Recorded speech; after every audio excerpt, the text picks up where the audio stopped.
tuluyan na nga nabaon si Dagit mga kalapatids kung nasaan man siya ngayon. Kasi nga up until now wala pa rin siya. Medyo madilim ngayon dito sa paligid dahil katatapos lang na malakas na ulan.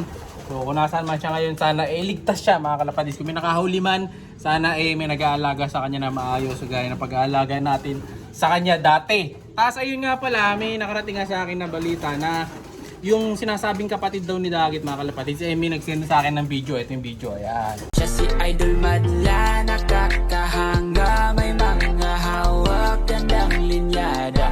Ika'y inspirasyon kung bakit hanggang ngayon ako'y palaging kumakarera. Sabi nga dyan sa video, kasiris nga daw nung ring ni Dagit. So possible nga na yan nga yung may-ari yung nasa video. Pero hindi naman niya pinakita yung mukha niya. So, pinakita lang yung sing-sing nung kalapate. So ayun yung video, panoorin nyo. Ngayon, base nga sa video mga kalapatids, magka-series nga. Kita nyo yung kalapate, di ba, talagang sanay din. So siguro kaya si Dagit magaling din dahil magaling din yung may-ari. Ayan, sana ngayon, nandun na sana siya ngayon. Sana doon siya nakauwi. Doon sana nga napadpad.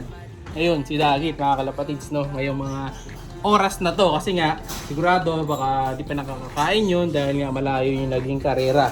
So ngayon, bubo na tayo. Focus tayo ngayon dito kay 04 para sa third lap derby. Ayan, kasama pala natin yung mga tropa natin dyan. Sila sa Habercans. Kalaro pala natin dyan sa club natin na yan na nagsasakay din. Ngayon ito, nagpapatukan na nga si Madlato ng mga kalapati natin dito. Ito yung mga susunod natin na ilalaban kasi ito yung next na schedule sa club July na pala. So ito mga naka-itim saka mga naka-kulay gray, yan yung lalaro natin sa TGRC saka dun sa KFC.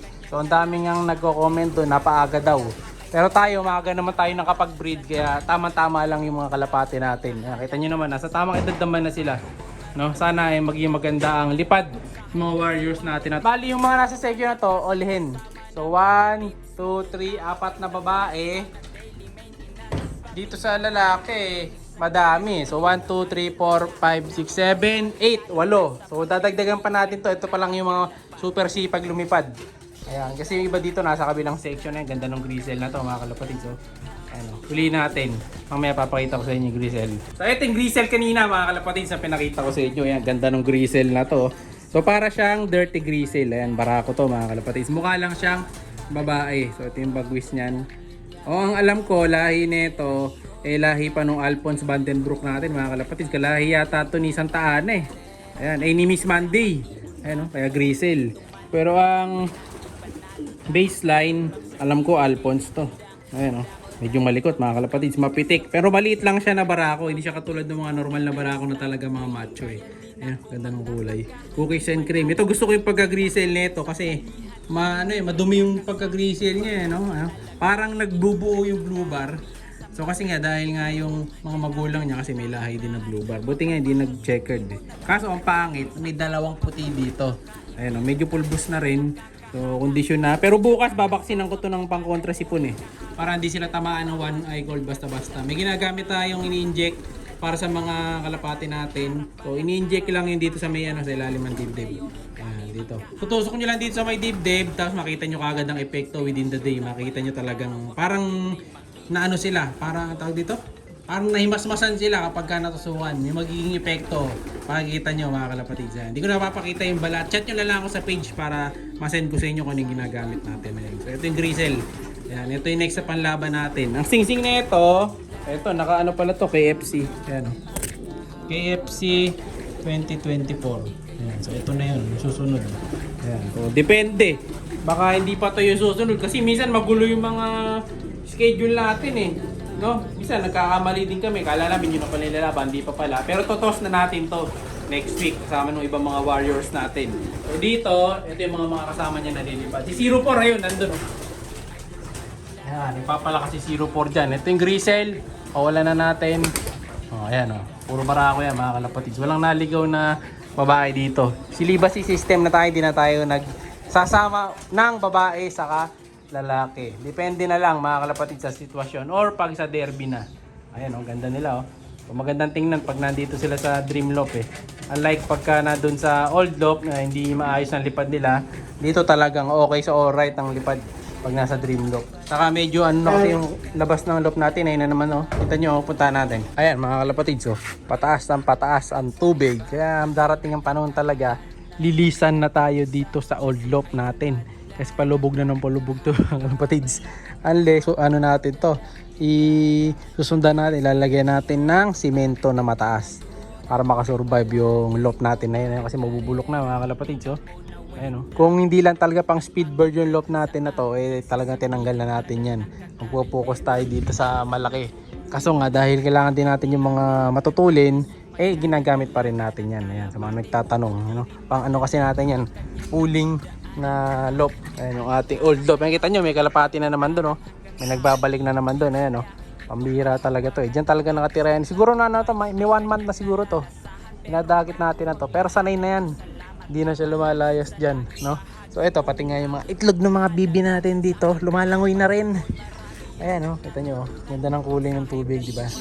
Medyo kadordor lang. Ayan. Pero ganyan talaga, sanay na kami dyan. Hindi naman mabantot yan. Kulay ganyan lang talaga, no? Diretso yan ang kalumpit, apalit na tubig. Yan ang lumalabas yan. May sinelas pa, kung ano yung mga dinadala niyan tubig na yan, eh, no? Inaano dito sa atin. So tinatapon na lang natin yan para walang masyadong kalat. Eh, bago lang to. Kanina wala naman to eh. Oh, ang enjoy lang dito yung mga itik natin. Ay, lumipad na nga. Ayun, oh, di ba? Oh, gusto niya kasi sa taas kasi nga ginugulpi siya doon sa kabila. So ayan ha. Wala mga kalapatids yan. Pakita ko sa inyo para makita niyo yung loob na wala talaga si Dagit. Di siya nakabalik. Ayan, baka kasi ala nyo, nakauwi siya. Pero hindi talaga. Ito natin. Yeah. Ayan mga kalapatids. So ayan oh. Wala si Dagit. Palungkot si Kobe.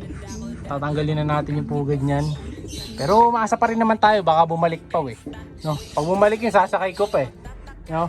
Or kakausapin natin yung nag-chat niya na nagsasabi na yun daw ang ka-series nung ibon na si Dagit sa sunod ng series. May laktaw lang na isa. No? So maaaring siya na nga yung hinahanap natin dati na may-ari. So late nga lang siya nag-chat. Pero okay lang yun, mahalaga eh. Maisoli natin si Dagit, diba? So kung kukunin niya, eh kung makakabalik, ibibigyan na natin si Dagit dun sa nag-chat na yun, no? So tingnan natin, hopefully makauwi. Eh wala rin laman to mga kalapatids, baka akala nyo may laman to. Wala naman yan.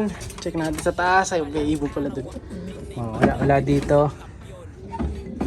Sara natin, eh wala. All clear. Wala si Dagit. Hindi siya pinalad na makauwi. Alisin na natin tong pugad. Ayan. Alisin na natin to. Ayan, para hindi na lang rin tayo nai-stress. Nakikita pa tayong pugad dito. Wala naman yung ibon. No? Alisin na natin yan. Ayan, paano na natin yan, paulanan para malinisan na. Tapos sara na natin to. Ayan, kasi pag dumating naman yun, madali natin makikita dahil sarado naman to lagi. Ano?